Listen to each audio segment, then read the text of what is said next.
Là, c'est la Placette, près du consulat marocain.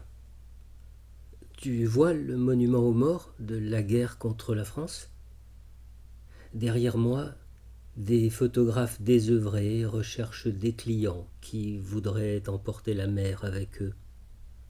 La Méditerranée se découvre en face, juste en bas du grand balcon. Le monument aux morts est une grosse dalle verticale, couverte de faïences colorées, comme l'intérieur d'un hammam. Un poème à la gloire des martyrs de la guerre de libération court sur sa surface à la manière du lierre. Regarde l'herbe morte tout autour. Le soir, les buveurs viennent ici. C'est un peu sale, mais ça redevient propre lors des commémorations et des fêtes nationales. On y célèbre les morts de l'unique guerre reconnue, celle qui a eu lieu entre 1954 et 1962. C'est tout ce que j'ai retenu des cours d'histoire à l'école. Je crois même que celui-là, c'est un monument des Français qui célébraient leur guerre.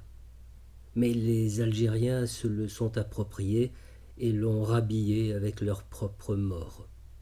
Les gens ne s'aperçoivent presque plus de sa présence au milieu de la placette. La mer lui vole la vedette. Et quand les enfants courent autour, c'est pour jouer et se cacher.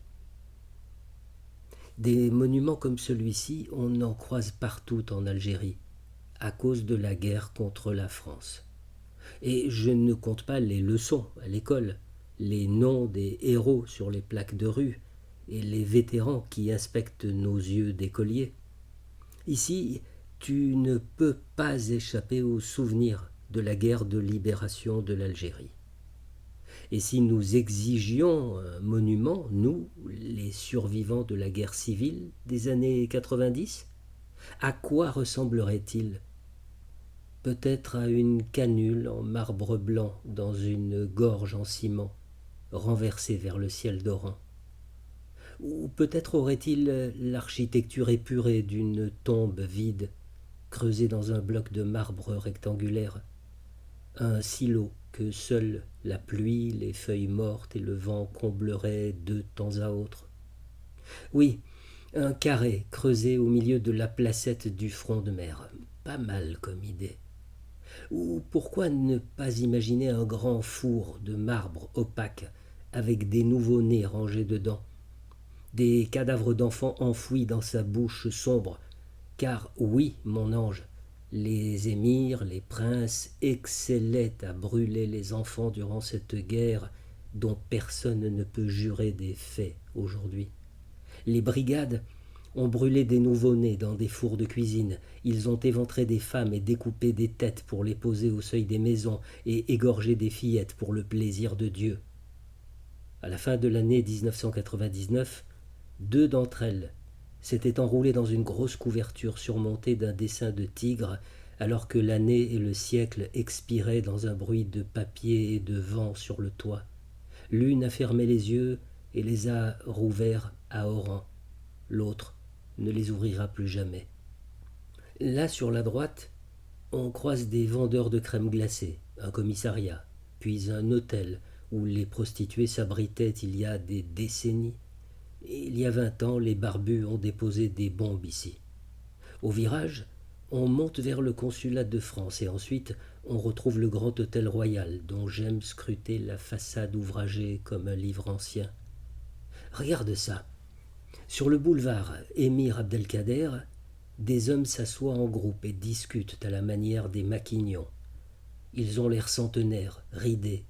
Certains agitent des cannes, mais c'est dans leurs yeux que tu repères leur vie jalouse de tout.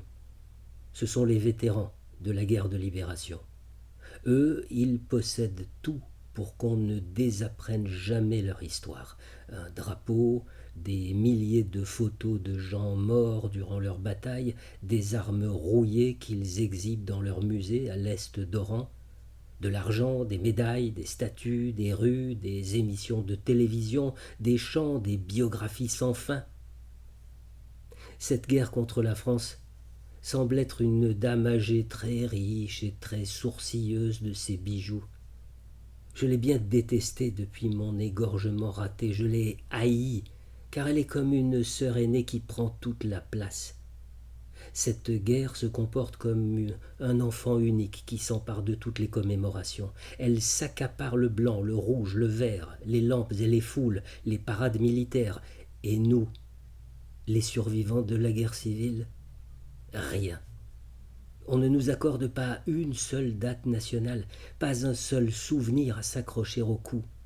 Nous avons à peine droit aux cicatrices.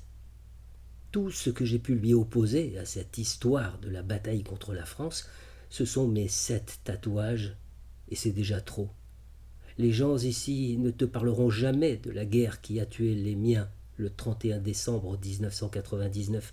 Je passe souvent par ce boulevard, et ces vieillards qui prétendent avoir vaincu la mort française se trouvent toujours là à nous épier, nous, les nés plus tard, à nous scruter comme si nous étions des voleurs. Je détestais réciter cette légende nationale à l'école. Le professeur d'histoire ne comprenait pas pourquoi je décrochais de si mauvaises notes dans cette matière.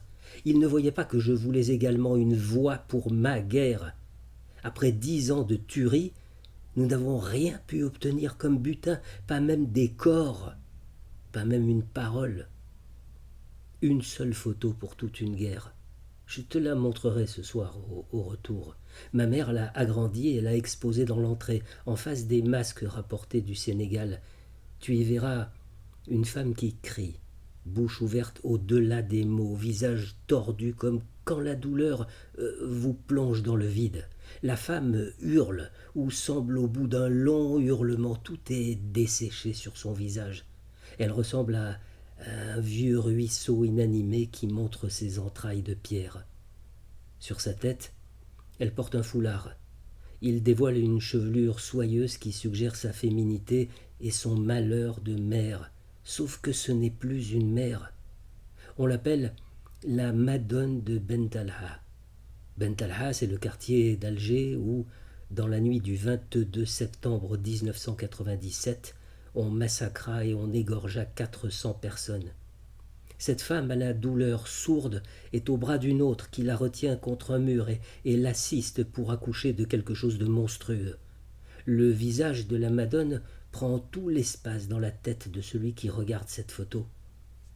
C'est la Madone de Bentalha, répétait ma mère en lui cherchant la meilleure place sur notre mur d'entrée. La photo suspendue crie, et le temps est tétanisé pour elle et pour moi et pour nous tous, et rien ne se passe pour nous défaire de ce saisissement. Le massacre a eu lieu dans les environs d'Alger durant la guerre, la mienne. C'est tout ce qui subsiste. Pour l'autre guerre, on trouve des milliers de clichés avec des soldats, des femmes, des mitrailleuses, des drapeaux, des manifestants, des combattants de la France, des vieillards, des enfants. Alors tu vois, nous, on n'existe pas. Moi, je n'existe pas. Et toi, si peu. Et seulement pour quelques heures.